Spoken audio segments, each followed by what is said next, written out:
नमस्कार, स्वागत है आपका हमारे चैनल में। अब खबरें विस्तार से। लोकसभा चुनाव के बीच दिल्ली के मुख्यमंत्री और आम आदमी पार्टी के संयोजक अरविंद केजरीवाल की पत्नी सुनीता केजरीवाल ने शुक्रवार को एक नया कैंपेन की शुरुआत की है। उन्होंने इस कैंपेन का नाम केजरीवाल का आशीर्वाद दिया है। सुनीता ने केजरीवाल की तुलना स्वतंत्र संग्राम सेनानियों से की है। उन्होंने कहा है कि देशभक्ति केजरीवाल के रोम रोम में है। सुनीता ने वीडियो संदेश में कहा है कि केजरीवाल जी ने कल जो कुछ भी कोर्ट के सामने बोला, उसके लिए बहुत हिम्मत चाहिए। वह सच्चे देशभक्त हैं। इसी तरह से हमारे स्वतंत्रता सेनानी अंग्रेजों से लड़ते हुए मैं 30 साल से उनके साथ हूँ। अरविंद केजरीवाल ने सबसे भ्रष्ट और तानाशाह ताकतों को ललकारा है। क्या आप इस लड़ाई में अपने भाई बेटे के साथ नहीं देंगे? मुझे यकीन है कि हम ये लड़ाई मिलकर लड़ेंगे। हम आज से एक अभियान शुरू कर रहे हैं, केजरीवाल को आशीर्वाद। सुनीता ने कहा कि आज से अभियान शुरू कर रहे हैं, इसका नाम केजरीवाल को आशीर्वाद दिया गया है। आप सभी एक व्हाट्सएप नंबर पर दुआएं, प्रार्थनाएं और संदेश लिखकर ऑडियो वीडियो के जरिए दे सकते हैं। कई माताएं बहनों ने केजरीवाल के लिए मन्नत मांगी है। कोई लोगों ने व्रत रखा है। आप सभी लोग केजरीवाल जी से प्यार करते हैं। हर परिवार के सदस्य हमें मैसेज भेजें। आपका एक एक मैसेज मैं खुद जेल में जाकर दिखा कर आऊँगी। सुनीता केजरीवाल का कहना है कि आपकी आम आदमी पार्टी का होना ज़रूरी नहीं है। आप किसी भी पार्टी के हो सकते हैं, इससे कोई फ़र्क नहीं पड़ता। आप कुछ न कुछ लिखकर ज़रूर भेजें। यूपी की मुरादाबाद लोकसभा सीट से समाजवादी पार्टी ने सिसिंग सांसद एसटी हसन का टिकट काटकर रुचि वीरा को चुनावी मैदान में उतारा है। इस बात से एसटी हसन खासा नाराज हैं। उन्होंने रुचि वीरा के साथ चुनाव प्रचार करने से मना कर दिया है। ऐसे में अब रुचि वीरा ने एसटी हसन को मनाने की बीड़ा उठाया है। सपा उम्मीदवार रुचि वीरा ने कहा है कि मैं एसटी हसन जी से मिलने जाऊंगी और उनसे आग्रह भी करूंगी कि मैं उनकी सरपरस्ती में चुनाव लड़ूंगी। वो मेरी बात मान जाएंगे, ऐसी मुझे उम्मीद है। वहीं इलेक्शन कैंपेनिंग शुरू करने की बात पर उन्होंने कहा है कि आज मंदिर में दर्शन किए हैं, अब कार्यकर्ताओं से मुलाकात कर रही हूँ, जनता के बीच जा रही हूँ। इंडिया गठबंधन में की सरकार बनेगी, वादा नहीं काम होगा। गौरतलब की बात है कि बीते दिन एसटी हसन ने मुरादाबाद से टिकट कटने पर कहा था कि अखिलेश यादव ने मुझे अधिकृत किया था और मुझे नॉमिनेशन करने की बात कही थी, लेकिन ऐन मौके पर पता चला कि एक मोहतरमा ने नॉमिनेशन फॉर्म भर दिया है। जाहिर है किसी न किसी के दबाव में अखिलेश ने मेरा टिकट कैंसिल करने का लेटर दिया और उनको सपा का अधिकृत प्रत्याशी बना दिया।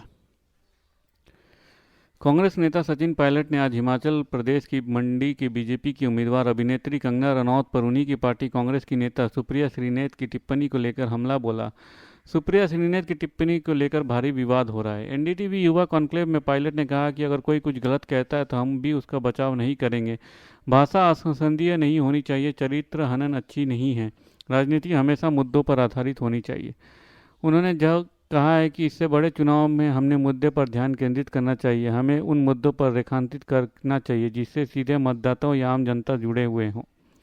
कंगना रनौत की चुनावी राजनीति पर पर्दापण पर कांग्रेस नेता सुप्रिया श्रीनेत की एक इंस्टाग्राम पर एक अपमानजनक पोस्ट शेयर की थी। इस पर राष्ट्रीय महिला आयोग ने उनके खिलाफ से शिकायत दर्ज की है।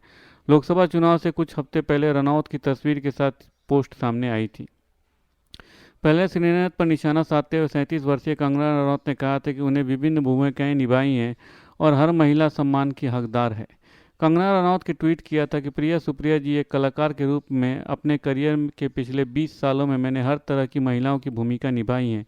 क्वीन में एक भोली भाली लड़की से लेकर धाकड़ में एक आकर्षक जासूस तक, मणिकर्णिका में एक देवी से लेकर चंद्रमुखी में राक्षसी, रज्जो में एक वैश्या से लेकर थलाइवा में एक क्रांतिकारी नेता तक।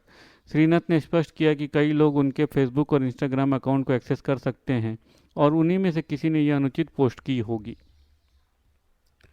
लोक गायिका नेहा सिंह राठौर को इस वक्त सोशल मीडिया पर खूब ट्रोल किया जा रहा है। उनकी तुलना पॉर्न स्टार मियां खलीफा से भी की गई। नेहा अक्सर भारतीय जनता पार्टी और उनके सांसदों पर निशाना साधती रहती हैं।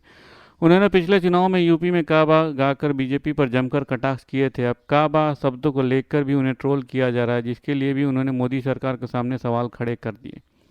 नेहा ने अपनी एक तस्वीर शेयर की जिसके साथ कैप्शन में लिखा है, और करो काबा काबा, अब आई इन अकल ठिकाने। मोदी एंड फैमिली के मुताबिक सरकार से सवाल पूछने वाली लड़की के नाम की हज़ारों गालियां लिखी जाएंगी। फिर मोदी मीडिया पीड़ितों की आवाज़ उठाने के नाम पर उसे दोबारा बेइज्जत करेगा। दरअसल ये सारा तमाशा उस लड़की का हौसला तोड़ने के लिए है और वो लड़की उनसे कहना चाहती है कि उसका हौसला तोड़ना अब संभव नहीं है। और करो काबा काबा, अब आई ना अकल ठिकाने। धन्यवाद। खबरें समाप्त हुई। अगर आपको हमारे वीडियो के कंटेंट पसंद आ रहे हैं तो इसे लाइक और सब्सक्राइब जरूर कीजिए, अपने परिवार और दोस्तों में शेयर कीजिए और अपने सुझाव कमेंट बॉक्स में पोस्ट करना ना भूलें। धन्यवाद। आपका दिन शुभ हो।